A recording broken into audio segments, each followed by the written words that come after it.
On the phone right now, we have Jeff Caudill of Gameface, as well as his new band, Broken Trophy. His new band recently released its debut song, which is a cover of the Jawbreaker classic, Want. We're going to be spinning that for you very soon, but before that, let's talk a little music with Jeff. Jeff, how are you today? Doing good. Yeah. So, I mean, just to kick off things, how did the new band Broken Trophy get started?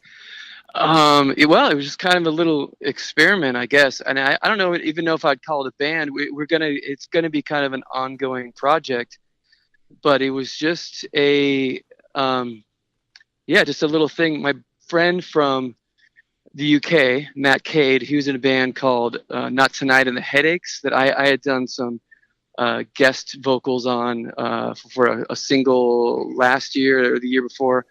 I can't remember. Everything's kind of blending together, but he's been becoming quite the sound engineer, and so he's been taking classes and stuff, and he had a project where he needed to record a full song, and he reached out and said, hey, I'm doing this Jawbreaker cover for a class, would you want to sing vocals? And I said sure, and I was like, wow, covers, that'd be fun. But then when I heard it sounded really amazing, and he said, what do you think if we got some other guys to play on it, make it a thing, and maybe even put it out? And I said, yeah, let's do it. And so he reached out to drummer Kai Smith from Australia, who's kind of a known guy out there. Look him up on YouTube. He's pretty amazing. And then he also reached out to our buddy Josh from Yellowcard, and everyone was totally on board, and it just happened kind of just like that. I went to a studio and recorded in LA, and Josh recorded in Nashville, and the drums were done in Australia, and the guitar and production was done in England, and so there we have it. That's amazing. That's really cool. So I mean, yeah, you're basically an international band. I mean, was that the first time then having to collaborate like with people just via the internet? Have you ever had to do that before? I did one other time, maybe going on about 10 years ago. I did like this sort of electro project with this guy in Germany. He's like an electronic music guy, and he sent me out a bunch of like beats and weird stuff, and so I recorded some guitar and vocals and sent it back to him, and we were very inspired by the Postal Service, and so we did that. But that's the only thing. I've never done like a rock project like that, this before. Was it weird getting used to, or I mean, was it pretty straightforward? It was just kind of like, I mean, since it was a cover, it's like, okay, here's my part, or was there a lot of going back and forth? Well, no. So, I mean, since it was a song that I've kind of grown up with, and it's honestly one of my favorites, and like he didn't even have to convince me when he said, he just said Jawbreaker, and I was like, oh, I'm in. So yeah, and I mean, yeah, it was just like, hey, this is gonna be fun because I already know the song, I know it well, and yeah, I think that's how everyone felt too. They were just like, wow, let's just, there was really not. Song. Yeah, it was really easy, no hesitation, and it was just fun. And the only hesitation I had was like, is this going to be weird that we're like just this cover band? But I kind of got over it. Let's just we'll have fun, and we're going to do a few more. We figured we're just going to do the same process. We're going to pick another classic jam, and we're going to do it the same way, and release a couple songs every year, and just for fun. That's awesome. So, I mean, while we're on the subject of Jawbreaker, I mean, one of my favorite bands sounds like one of your favorite bands. Oh, for sure. Too. Yeah. I mean, Definitely. Do you remember the first time you heard Jawbreaker? Yeah. I got to say, the first time I heard them was probably in 1990. I don't think I got it, but it didn't take long because I saw them not too long after that, and they were amazing to watch. And Gameface had the privilege of playing a lot of shows with them early on in like the early 90s, in California, and then even some on tour. Oh, wow. I didn't realize you guys played together. Oh yeah. We were kind of, like whenever they were already up in the Bay Area, but when they would come down, we would always be on those shows.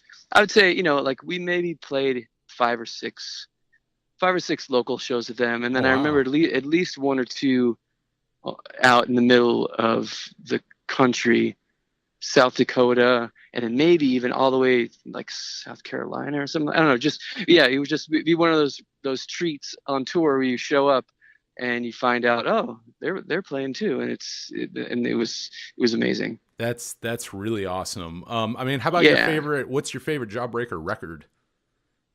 I think as far as just like my as far as in my heart, for the sake of nostalgia, I'll have to say 24 Hour. That one's very near and dear to me. Like that's kind of when Gameface was kind of hitting our stride, and same Jawbreaker as well. But we had seen them play those songs before that record came out. Oh wow! But yeah, like that record means quite a lot to me. I gotta say that might be my favorite as well. As far as Broken Trophy goes, and I gotta say too with Jawbreaker, real quick. I mean, I don't think they're the easiest band to cover. So I think you guys did a killer job on this cover. I mean, I think they're a very easy band to screw up, and you guys did a really, good job. No, that's awesome. I don't, I thought maybe I was the one that was going to screw it up if anyone was. Oh, you did a solid job. But cool, I appreciate that. But so like you said, you guys plan a little more of Broken Trophy doing covers. I mean, is it just kind of anything you're up for? Do you guys think you're gonna like maybe stay in the vein of like 90s punk alternative, or just kind of whatever you guys like? Well, no, yeah, I think we have sort of agreed to it's more of a tribute band. Like we're paying tribute to the bands and to the songs that sort of got us into this world. So yeah, I think it's safe to say definitely, knowing what the next song is going to be, we're going to stay right around that world. That early 90s, pop punk / post-hardcore kind of thing. So that's where we all come from anyway. So it makes sense. Are there any like dream songs or dream bands that you specifically would like to cover in the band? Well, we've definitely checked off one of them already. I mean, we've thrown around some obvious ones: Bad Religion, Dag Nasty, Green Day. Those are some of the obvious ones, and then there's a couple deeper cuts that we'll have to deliberate on. There's a band, I think they're from Canada, called the Nils, that I might be pushing for. But yeah, I think at least for the few first songs, we're gonna stay classic. The stuff that everyone knows. Very, very cool. Also, I mean, are there any upcoming plans for Gameface or any of your solo work? You have anything else that you're planning on doing right now? Yeah, I've always got something going on. Gameface, we just got back from Brazil. We did a couple shows in Sao Paulo, and earlier in the year we were in Japan, and right after our Japan shows, we got back and we immediately recorded a single. Oh, nice. That we're kind of sitting on it. It's going to come out sometime next year, but will definitely be at least one, maybe two Gameface songs. Oh wow! So that's hopefully early next year. And then I've got a new band that we've been like trying to find time to get to, and that I'm hoping.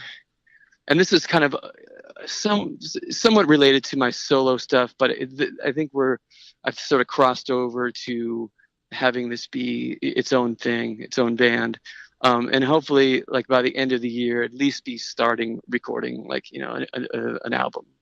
Very nice. Yeah. So, I mean, where can people find you online if they want to go listen to Broken Trophy or Gameface or any of your stuff? Want to stay connected with you? Well, the Broken Trophy thing is it's on, Apple Music and Spotify. I think that's really it. I know you can get it on Amazon too. I know I bought the track on Amazon, so you can grab it there too. Yeah, I mean, yeah, it's just sort of floating. It's, digital only. There is something on the table. Once we have another song, we may do a 7-inch with Want and with the second uh, unnamed song as of now. But yeah, that might happen. We might do like a limited vinyl 7-inch. Now, But yeah, that's the right. Yeah, what's that? I was gonna say, because I don't know much about that. Does that become an issue at all when you do covers? Like, if you want to press a 7-inch, does that become anything more? Like, is it harder to do that? Um, yes, yeah. I was just wondering that. Yeah, I'm staying out of that. Okay. I'm Oh, trust. okay.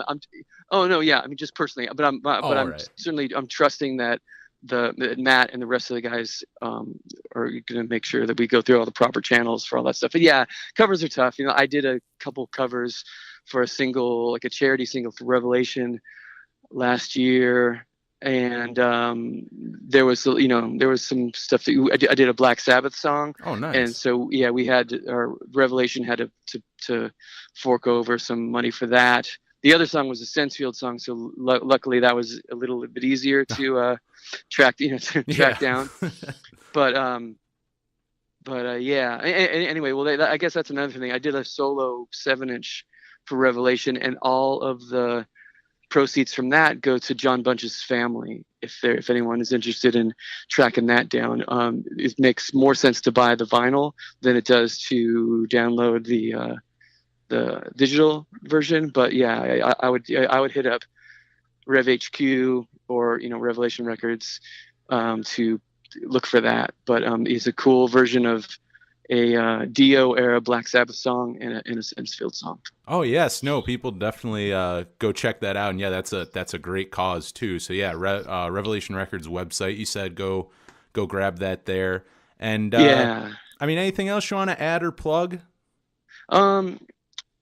Let's see. Yeah, well, my my daughter just put out an EP. Oh yeah. I don't know if Oh no, go ahead, um man. Anything you got, yeah let us she know what's yeah going on.